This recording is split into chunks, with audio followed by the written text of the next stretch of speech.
Is glazing and layering the same thing, or is there a difference? Today we're going to talk about glazing, how to do it properly, how to stop making mistakes with it, and what's it for. Let's find out. I am using my Daniel Smith Essential set, okay? It has everything I need. 3 primary warm colors and 3 primary cool colors. When we are first starting out with watercolors, there are so many things we need to know, so many different names for techniques and whatnot. It's very easy to get overwhelmed. Remember when we talked about color mixing? We tried doing it on a palette or on a little plate in my case, and we tried mixing it on paper directly as we painted. And now I'm talking about glazing, which is the exact same thing as layering, by the way, where we add a layer of paint on top of another layer of paint. But wait, didn't we just do that with color mixing? Yes we did. The difference here is when we're mixing paint, we are doing essentially wet on wet. So we're adding wet paint to another layer of wet paint. And when we are glazing, we are adding wet paint to a very much dried first layer. Let's make a color chart using pre-mixed paints. I've kept it simple enough, just my 3 primary colors. I'm using my Hansa Yellow Light, my quinacridone rose, and my phthalo blue. Can I just say that doing color charts is a little bit addictive? Sometimes when I want to paint but don't really know what to do or don't have a lot of time, I just pick a watercolor set, pick 3-4 colors maybe, and make color charts. And I just love it. I really do. It is fun, relaxing, but also very useful.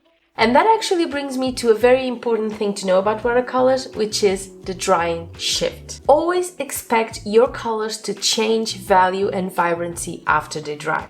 There are some exceptions. For example, my Kuretake Gansai Tabi paints don't change much, but for regular, transparent watercolors, they tend to lose saturation and lighten in value as they dry. Making these charts allows us to know exactly what we'll get even before we paint something. Here you have it, guys, our color mixing color chart.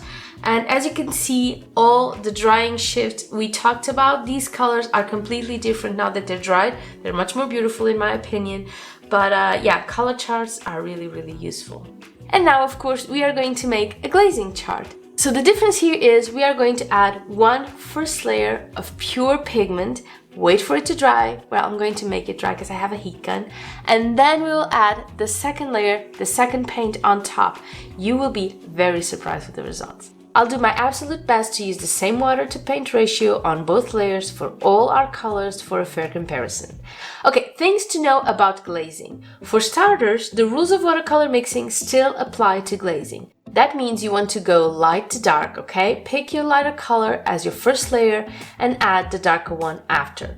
Unless you're using a very opaque paint, in which case you may want to use the most opaque option first.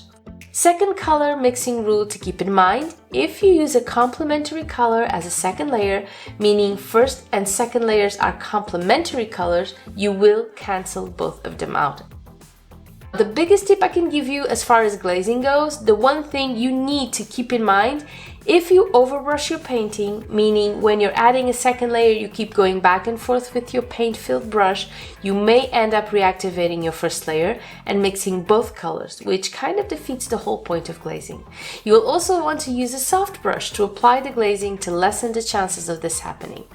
Now, another great way to protect your painting from this is to start applying your glaze at the lighter part. Because if you do end up reactivating the paint and you start at the darker side, you will carry some of that paint from the first layer onto the bit that used to be really light. If you start at the light part and then move on to the darker side, if you do reactivate the paint, you will only affect the darker bit. For many beginners, glazing may sound a little bit intimidating, but if you think about it, it's actually quite user-friendly. For one thing, it's not time sensitive. So when you're doing wet on wet, you need to rush to make sure that you add the second layer before the first one starts to dry, right? With glazing, you kind of need that first layer to be completely dry before you add on your second. So that's actually a whole lot easier. Also, it's very useful for adding details that bring your painting to life and to correct your colors when they're way too bright. Been there, done that. Now, one very important tip for successful glazing is to make sure you add enough water and have your paint diluted enough to be able to see both layers, both colors. So no opaque or strong colors for that second layer, okay? We want to be able to see the gorgeous effect. These are nice and dry, and you can see the differences immediately. These three were overpainted. We can see a lot of me activating the paint below, exactly what we were talking about. But color-wise, we can definitely see that, you know, it's not even comparable. I mean, look at these guys.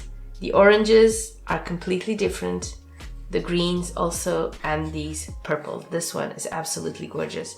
So yeah, the exact same paints and completely different results when you mix them on a palette or when you glaze one layer over the other. How cool is this? Let me know in the comments what you thought, and I'll see you soon. Bye bye!